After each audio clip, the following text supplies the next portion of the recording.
What's up, guys? It's Bumpkins. Today is Wednesday, February 9th. Wednesday means New Comic Book Day. New Comic Book Day means New Comic Book Haul video. As always, I went down to Infinity Flux here in Chattanooga, Tennessee for another big old stack of books and some other goodies as well. Real quick, guys, if you are in the US and you need a comic book shop, or if you already have one but are looking for a different one, reach out to Infinity Flux. They'll be linked or tagged or somewhere, wherever you're watching this, there will be a way to get in touch with them. They do ship across the country, so like I said, if you need a comic shop and you're looking for something, reach out to them and they'll help you find it. But let's go ahead and jump in because there's a lot of good stuff this week, starting with Marvel, starting with Amazing Spider-Man number 88.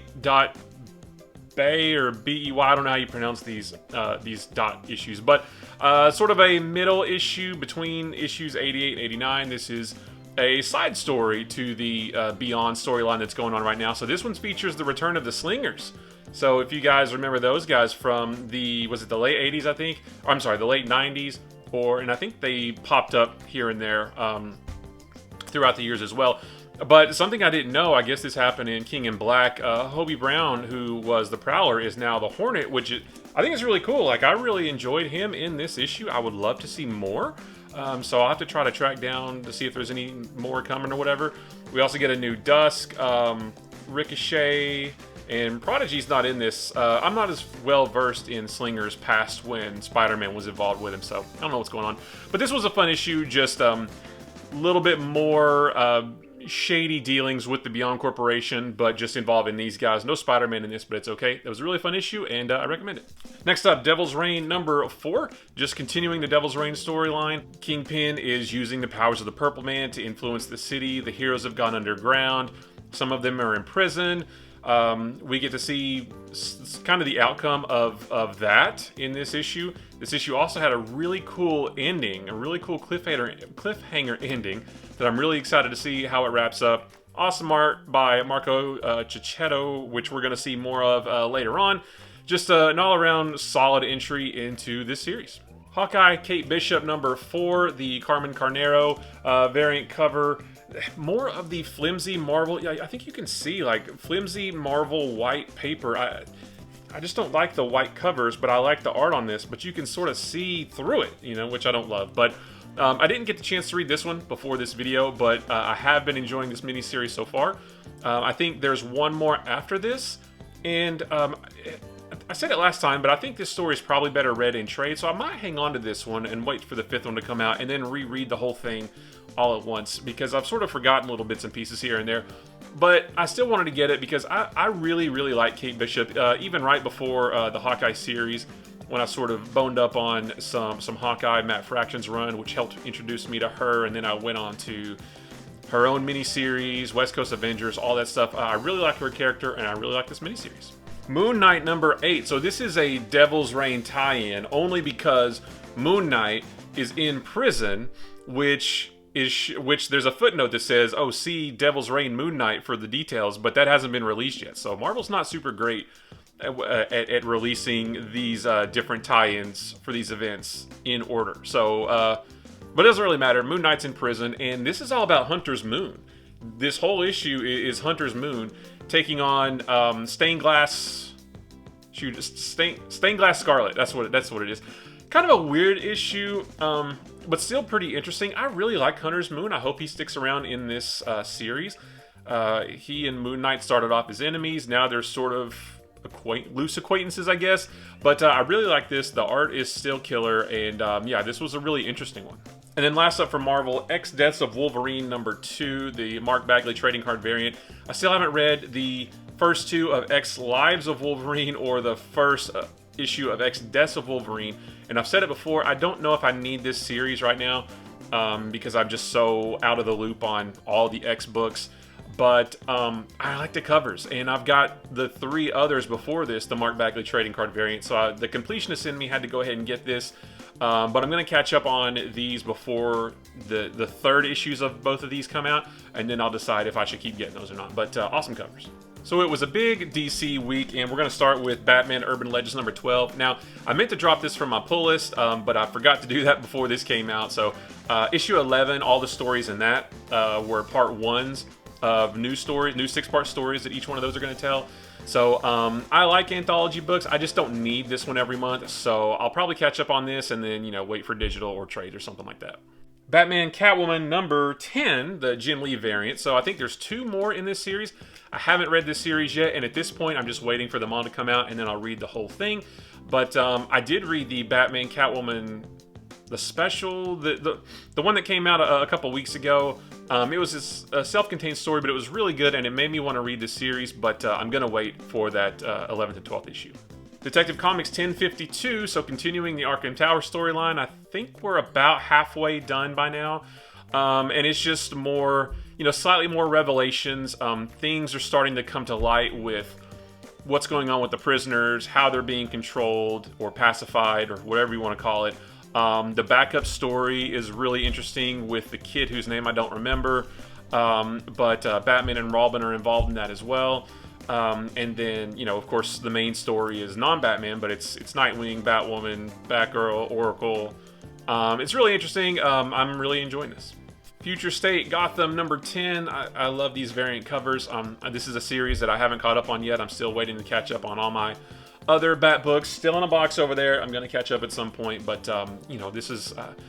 I keep flipping through these, though. They're black and white, sort of manga style. Really interesting, and I can't wait to catch up on them. And then speaking of not being caught up on Bat books, but one that I'm waiting to catch up on is I Am Batman number 6, another awesome variant cover. I'm really interested in learning more about Jace Fox, especially since DC announced their Dark Crisis event earlier today. The Justice League are dead and legacy heroes, even though Hal and Wally and Dick and a bunch of other older heroes are part of that as well. But legacy heroes have to deal with this Dark Crisis event, and I guess Jace is going to be one of those, so I need to catch up on his story before I catch up on that story. And then another Bat book that I haven't caught, or Batman-related book that I haven't caught up on yet, Joker number 12. I think this series ends with number 14 or 15, so it's a no-brainer to just finish it out, and then I will catch up on this along with all the other Bat books. And then speaking of the Justice League and the Dark Crisis event and all that stuff, Justice League 2022 annual? Yeah, it's 2022. I still am way behind on Justice League, but I was going to drop it as well. I think I actually did. But I'm going to finish it out since they all supposedly die in issue 75, leading into the Dark Crisis event. From what I gather, this has some interesting revelations about things to come, I think. So it should be a good read, but I need to read the other issues first. So probably the prettiest book this week is Monkey Prince number 1, this sort of gold foil edition in this nice red envelope. You can see I took it out of the bag so I could show you the back too. I actually don't want to open this, and it's not like, oh, it's going to be worth something, the black polybag Superman 75 deal. It's just so pretty. Like, I don't want to break that seal. This just has Monkey Prince number 1 in it. I don't know which cover it is, but I didn't plan on buying this series. I was going to wait for trade or digital, but this one was too nice to pass up. You can see the shiny gold foil here, and if you could feel it, like it's it's not embossed, it's like reverse embossed. Like the gold foil is sunk in a little bit, and you can actually feel every bit of it. This on the back too, it's really nice. It says, "Happy Lunar New Year. We hope 2022 will bring you peace, prosperity, and good fortune from your friends at DC Comics." So I do believe this lines right up with the Chinese New Year. I'm not well versed in all that, so apologies if I got that wrong. But this just looked so nice. I just couldn't pass this up. Suicide Squad Blaze number 1. So this is another one of the big treasury size Black Label books. I think this is a 3-part deal. I didn't get the chance to read this one yet. I'm on a big Peacemaker kick right now because of the HBO Max series, just like a lot of people are. The Peacemaker origin story that came out a week or two ago was really interesting. And he's in this, Harley Quinn. I don't quite remember the story. I think the Suicide Squad has to go up against even more dangerous members of another type of Suicide Squad, but they only have a certain amount of time to live. I think that's a bad explanation of the story, but I'm enjoying these characters. The main Suicide Squad book is really good right now, probably one of the ones I enjoy more than most from DC Comics right now, so I just wanted to get more Suicide Squad.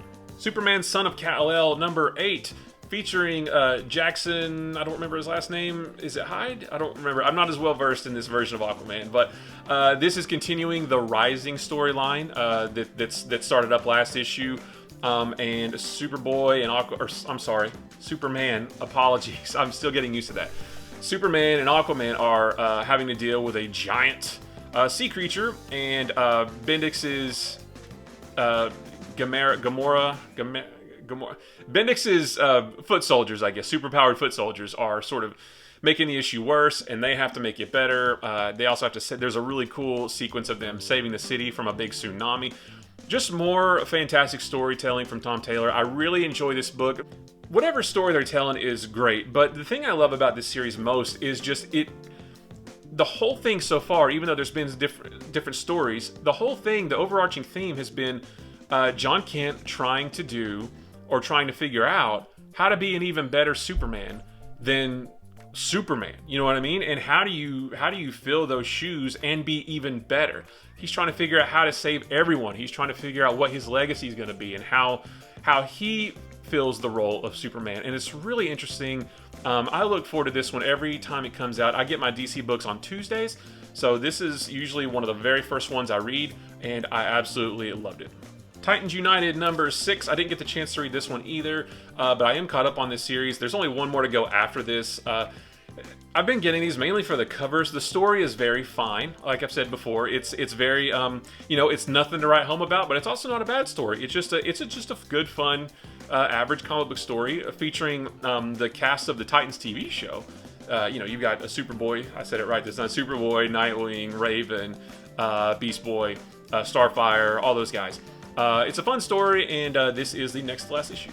But we've got a few Image and indie books as well. Starting with Image, we've got Prophet number 1. This is I don't know if it's a facsimile, if it's a perfect facsimile, or may not be. I still have my original Prophet number 1 somewhere. I think it's in my under construction library back here. But I just couldn't pass it up. It's got a lot of nostalgia. This is not the original Prophet cover, although those were available as well. This is the Greg Capullo cover. I figured since I had the original, and I'm a big fan of Greg Capullo, I would get his cover. But yeah, Prophet is Prophet. It's probably, I haven't read it since the 90s. I doubt that it holds up as super well as I probably thought it was when I was a kid. But I had the nostalgia funnies, wanted to get it, so I got it. Radiant Black number 12. So silly me, I'm now 3 issues behind on this, which is crazy because I love Radiant Black. I haven't read issue 10 yet because that was the one that I got the Blacklight edition for. I was waiting to get a Blacklight, never found one, but you don't need one to read it, so I just need to dig it out and read it. And then 11, and then this one. So I really hate that I'm behind on it because I'm super excited for the crossover event that's coming out with Inferno Girl Red and Rogue Sun. I just pre-ordered that one the other day. So I'm excited for all of those and the universe that this book is building. I just need to catch up on it. Scorch number 2. So this is, I think it used to be called Spawn. The Scorch, just the Scorch now. This is one of the Spawn books. I got this cover because I like the sort of the classic Avengers style, team selection. There's been a bunch of those covers, back in the 80s. I love when those issues did that, where they had to pick a new team. I don't know if that's what's going on here, but the cover reminded me of that. So I've still got my Spawn books down here waiting to be caught up on, and I'm just going to add this to that pile. And then as for the other indies, one that I read right before I started recording this that I found pretty interesting was Life Zero number 1 from Ablaze. Now, I wouldn't have gotten this normally, but this is co-created by Marco Cicchetto. So I mentioned him earlier with Devil's Reign. I love his artwork, and he does the art on this. So also, this is written by Stefano Vietti, so I think the two of them created it together. And we don't know, you can't tell from this particular issue what the main story is going to be. But basically the setting is, it's a post-apocalyptic zombie tale. That's the best way to think about it. I don't know if there's going to be something deeper to the zombies later, but that's what's happening right now. There is a sort of a paramilitary team breaking into a prison to rescue their commander, which is this guy right here, Shako, I think, or Shako, S-H-A-K-O is how you spell it. But that's the whole point of this issue, is they are sort of navigating their way through this zombie apocalypse, for lack of a better term, to rescue this guy. And then it had a pretty cool ending that I'm excited to find out what happens next. So yeah, if you're into those kind of things and you love awesome artwork, check out Life Zero number 1. And then I think this is the last Bad Idea book, like Totally. Of all of them, this is the last one. Monster Kill Squad number 4. I haven't read the other ones yet, but I do have all of them. So now that this is over, I can put them all together and read them all, and then wonder what's going to be next from Bad Idea. So I picked up a few issues from the dollar bins as well.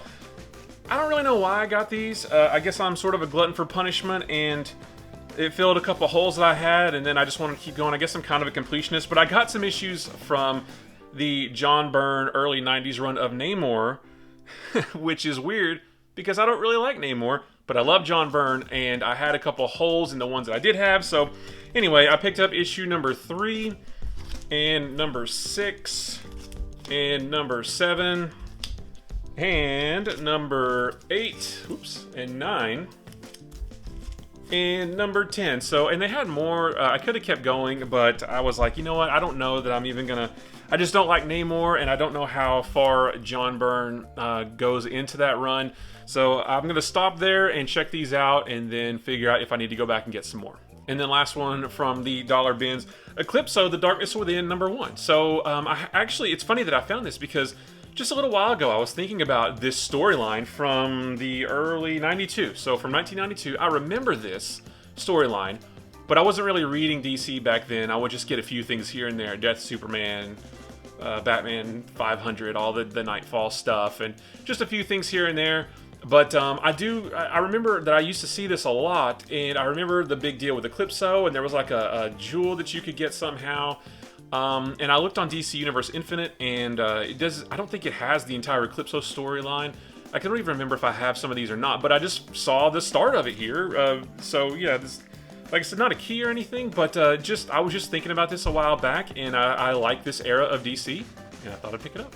But the fun doesn't stop there. I got some collected editions as well, including Kang the Conqueror. So this collects the 5-issue miniseries that just finished coming out, or just wrapped up. I didn't read it then because I was waiting for this, although I do want to sort of bone up on Kang a little bit. Kang is a really complicated character because he's a master of time, or what do they call him? I want to say Time Lord, but that's Doctor Who. But because of his ability to travel throughout time, there's all kinds of different variations of Kang. You know, you've got the Scarlet Centurion, is that what his name is? And then Rama Tut, Immortus, and then Kang, and it's really confusing. But it was cool to see whatever they call him at the end of Loki. See, I'm real bad at Kang knowledge. But then he's going to be featured in Ant-Man and the Wasp, Quantumania as well. So I just thought I would get this. And from what I understand, this does a great job of just exploring Kang's history and lore. So I thought I would grab it.